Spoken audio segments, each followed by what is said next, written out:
Guimaras Electric Cooperative nag-release ng ikaduhang batch sang livelihood assistance para sa mga MCO organizations sang Nobyembre 14, 2024 sa Gemalco Main Office, San Miguel, Hordan, Guimaras.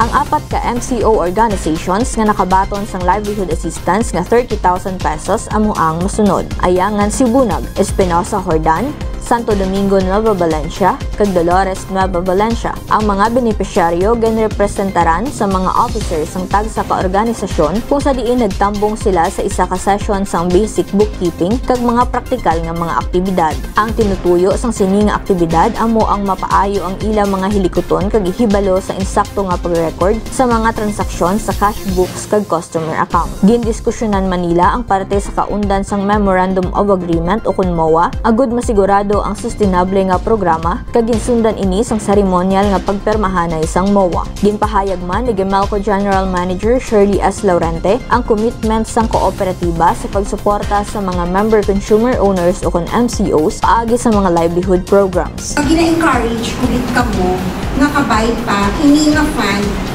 ma-well managed, kadiin kadanggahalin ang dako kundi sa gamay man. Amo lang gina ang kinapangayo namon sa inyo. So we have constant monitoring of this. Kay who knows basi hindi lang gid amo ini basi matugangan pa man sa dason once nga makita naton nga naga-improve or naga-grow ang fund kag madamo pa ang makaampit sa sini. Natapos ang programa sa paghatag sang mensahe sa mga representante sang kada MCO organizations para sa ila dedikasyon sa programa kag padayon nga suporta sa Gemalco. Ginagsalamatan mo naman nga naging isa kami sa napilian kabay nga matinuhaan na namon nga maka-improve ini nga ginhatag sa amon nga livelihood agi sa kooperasyon namon sa barangay. Nagpasalamat kami sila po sa management, sa gigil ko pag sa atong tanan. Maraming salamat. Biyag sa pagkabdanan ng mga officers, nagpasalamat kami sa dako nga oportunidad na ginhatag sa event ko pagi sa livelihood.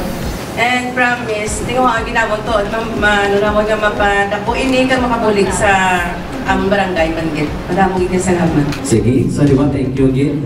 Liwat sa given ko sa paghatag sa task grant nga para sa kapital sa gamay nga business nga amon pagkasulunan. So kami, wala kami pasalig pero muna mo ng tanan mo ni mahimo para nga mapapuswag ang inyong negosyo ng hatag sa amon. Thank you gid. Nagpasalamat gid ako kay napilian kami biskan tagpo kami nga organization kag itry na mo naman nga best nga ipamuat ining livelihood nga ginhatag sa event ko. Thank you kag congratulations sa ato.